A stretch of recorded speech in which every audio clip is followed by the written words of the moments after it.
Hi guys, धेरै पछि चाहिँ आफ्नै भोइस ओभरमा भिडियो बनाउँदैछु। हामी आज जाँदैछौँ लिङ्ग भैरव जो रहेको छ वसुन्धरा। हामी चाहिँ गङ्गोबुबाट जाँदै थियौँ। गङ्गोबाट चाहिँ धेरै टाइम नलाग्ने रहेछ। हामी चाहिँ गङ्गोबुबाट जाँदै थियौँ र धेरै टाइम लागेन, 5 to 10 मिनटमा पुगिसकेको थियौँ। पछाडि चाहिँ दाजुहरू बाइकमा आउँदै हुनुहुन्थ्यो। एकैछिनमा हामी पुगे लिङ्ग भैरव। यहाँ चाहिँ जुत्ता चप्पलहरू बाहिर खोल्नु पर्ने रहेछ। हामी खोलेर चाहिँ भित्र जाँदैछौँ। यो चाहिँ साधु गुरुले ओपनिङ गर्नुभएको। यो चाहिँ बेस्ट फर मेडिटेसन भन्छु है म।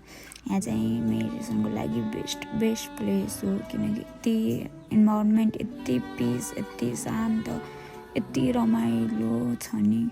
जस्तो मन आत्तिने, जस्तो जे भए पनि यहाँ गएपछि, भित्र मेडिटेसन गएपछि यति आनन्द लाग्थ्यो। मलाई नि एकदम रहर थियो यहाँ जाने चाहिँ।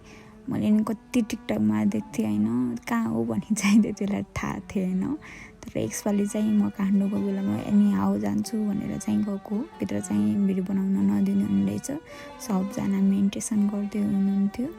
एकदम इन्भाइरोमेन्ट यति क्लिन, यति राम्रो छ। म सबलाई यहाँ चाहिँ एकचोटि जानु भन्छु होइन। अनि यहाँ चाहिँ म हल्का फोटो भिडियो चाहिँ खिचेँ। अनि यहाँ धागो बाँध्ने अब रिचुअल भनौँ न, त्यो रहेछ। यहाँ चाहिँ दाइ दिदीहरूले बाँध्दै हुनुहुन्छ। मैले हल्का पूजा गरेँ अनि धागो सागो बाँधेर हामी त्यहाँबाट निस्क्यौँ। Thank you, by by.